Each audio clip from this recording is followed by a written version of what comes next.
Hi friends, ஜியோகிராஃபிலேருந்து ஒரு 10 question பார்க்கலாம். Friends, உங்களுக்கு யூஸ்ஃபுல்லாக இருந்தால் லைக் பண்ணுங்க. அடுத்த வீடியோ போட ஒரு மோட்டிவேஷனாக இருக்கும். ஃபர்ஸ்ட் கொஸ்டின், வளிமண்டலம் எத்தனை அடுக்குகளால் ஆனது? Answer C 5. அவை என்னன்னா, கீழ் அடுக்கு, மேல் அடுக்கு, இடை அடுக்கு, வெப்ப அடுக்கு, வெளி அடுக்கு. நெக்ஸ்ட் கொஸ்டின், வானிலையை உருவாக்கும் அடுக்கு என்று அழைக்கப்படும் அடுக்கு எது? ஆன்சர் ஏ கீழ் அடுக்கு. நெக்ஸ்ட் கொஸ்டின், ஓசோனஸ்பியர் என்று அழைக்கப்படும் அடுக்கு எது? ஆன்சர் பி மீள் அடுக்கு. எதற்காக ஓசோனஸ்பியர் என்று அழைக்கப்படுகிறதுனா, இங்க ஓசோன் மூலக்கூறுகள் அதிகமாக இருப்பதால் இது ஓசோனஸ்பியர் என்று அழைக்கப்படுகிறது. நெக்ஸ்ட் கொஸ்டின், எந்த அடுக்கின் மேல் எல்லை ட்ரோபோபாஸ் என்று அழைக்கப்படுகிறது? ஆன்சர் ஏ கீழ் அடுக்கு. நெக்ஸ்ட் கொஸ்டின், மீசோபாஸ் என்று அழைக்கப்படும் அடுக்கு எது? ஆன்சர் சி இடை அடுக்கு.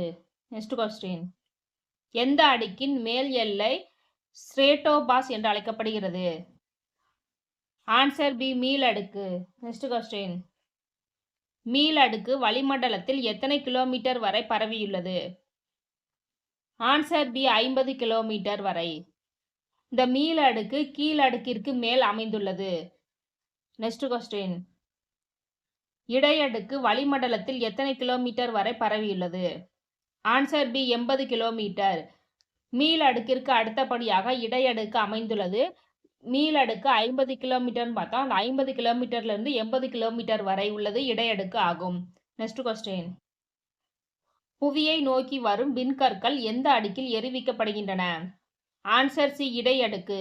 பூமியை நோக்கி வர விண்கற்கள் புவியை அடைவதில்லை. காரணம் அது இடை அடுக்கில் எரிவிக்கப்படுகிறது. நெக்ஸ்ட் கொஸ்டின், ஜெட் விமானங்கள் பறப்பதற்கு ஏற்ற அடுக்கு எது? ஆன்சர் பி மீள் அடுக்கு. Okay friends, thank you.